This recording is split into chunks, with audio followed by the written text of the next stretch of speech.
अरे वो नहीं, नरेश को छोरा ब्याह कर लायो है। बोरिया देखन गई थी, बोले देख आई, बोले हाँ। हाय जीजी मैं तो काम में बिजी रही, मैं तो अब जा रही हूँ। अच्छा तुम देख आई, बोले हाँ। कहे जीजी बहू कैसी है?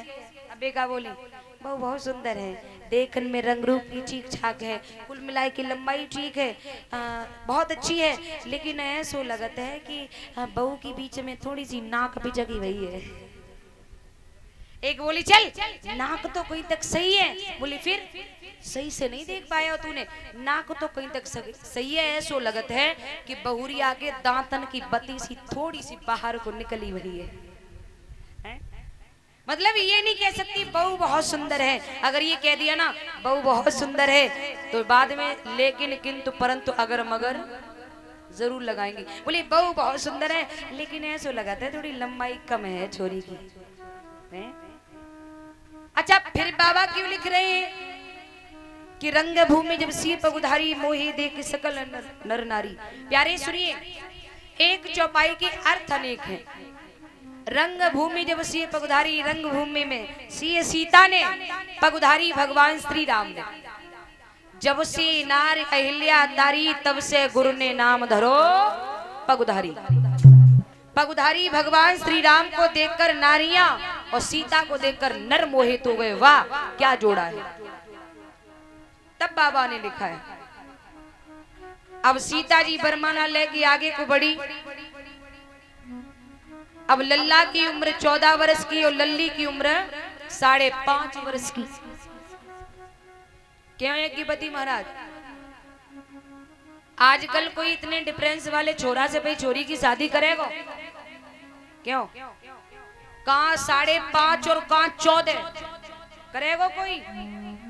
आजकल तो अगर छोरी है गई 20 साल की तो माँ बाप चाहता है लल्ला 18 साल को मिल जाए, चाहे कि नहीं चाहे। और पहले का इतना अच्छा नियम था प्यारे, बेटी जब शादी योग्य हो जाती थी ना तो बेटी के घर वाले भी लड़के को नहीं देखते थे, नाई ठाकुर पर डिपेंड कर देते थे। अब धीमी धीमी बेचारे नाई ठाकुर कुन्ना में बैठ गए। अब धीमी धीमे लल्ली के बाबा पापा ताऊ चाचा भैया जान लगे। अब धीमी धीमे लल्ली के पापा ताऊ बब्बा चचा के साथ साथ लल्ली की मम्मी जान लगी। अब धीमी धीमे मम्मी के संग संग अब तो लल्ला लल्ली को लल्ली लल्ला को एक दूसरे को देख रहे हैं। पहले की बेटियों की अगर शादी की चर्चा होती थी ना तो बेटी अगर सुन लेती थी तो रो कर उठ जाती थी। और आज की बैठ के बगल में और बैठेंगे हमें पहले फोटो दिखाओ है कैसे। सही बात है कि नहीं? कोई अदब नहीं, बिल्कुल अदब नहीं रहा। और देखने भी जा रहे हैं तो बताएं क्या नाजायज प्रश्न कर रहे हैं, जो प्रश्न करने योग्य नहीं है वो प्रश्न कर रहे हैं।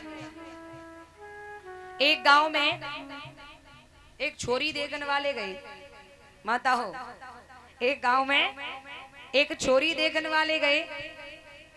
छोरा गयो, बाको भैया गयो, बाको बाप गयो, बाकी मैया गई, बाकी बहन गई, सब लोग गए। लड़की वाले के यहाँ पहुंचे, बिठाया, जलपान कराया, लड़की को बुलाया, लड़की आई, उसने राम जोहार जो भी करना था कर किया। लड़की को बिठाया, लड़के के पिता ने पूछा बेटी एजुकेशन क्या है? लड़की ने बताया। बोले लड़के का भाई बोला ये बताइए क्या आपको स्वेटर बुनना आता है? लड़की बोली हाँ आता है। लड़के की माँ बोली बेटा आपको खाना बनाना आता है? बोले आता है। सबने कहा भाई लड़की मुझे पसंद है। लड़के ने कहा कि माँ मैं भी कुछ पूछूंगा। बोले पूछ लो। बोले यहाँ नहीं, मुझे यहाँ शर्म आती, मैं एकांत में पूछूंगा। बोले पूछ लो। लड़का लड़की को दूसरे कमरे में ले गया। लड़का बोला एक बात बताइए। बोले क्या? क्या आपको नाचना आता है? अब लड़की को बड़ी गुस्सा आई, कोई पूछने वाली बात थोड़ी ना है। लड़की ने गुस्से में कह दिया बोले नहीं आता है। लड़का बोला मैं शादी नहीं करूंगा। लड़की बोली मत करो। शादी वाले लौट के चल दिए तो लड़की अपनी माँ से बोली माँ इन सभी को रोकिए। बोले क्या? इन सभी ने अलग अलग हमसे प्रश्न किए हैं, अब एक प्रश्न मैं इस लड़के से करूंगी। बोले करो। लड़के को बुलाया, बिठाया। लड़की बोली एक बात बताइए। बोले क्या? क्या आपको ढोलक बजानी आती है?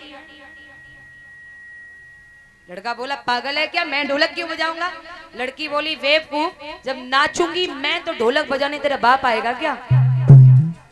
क्यों भाई? तो प्रश्न भी ऐसे करो जो जायज हो। ये कोई प्रश्न करने योग्य है? प्यारे, हमारे भारत की संस्कृति तो ये कहती है कि इन बारे में कुछ बात ही नहीं।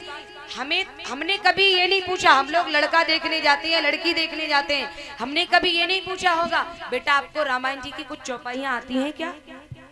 हमने कभी ये नहीं पूछा होगा बेटा तुम्हें हनुमान चालीसा कंठस्थ है क्या? कभी नहीं पूछा होगा।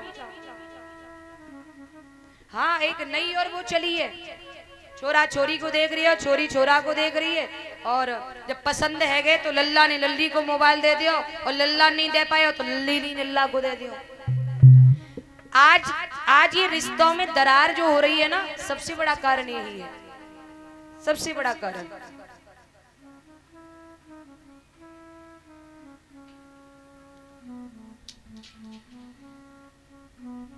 महाराज तो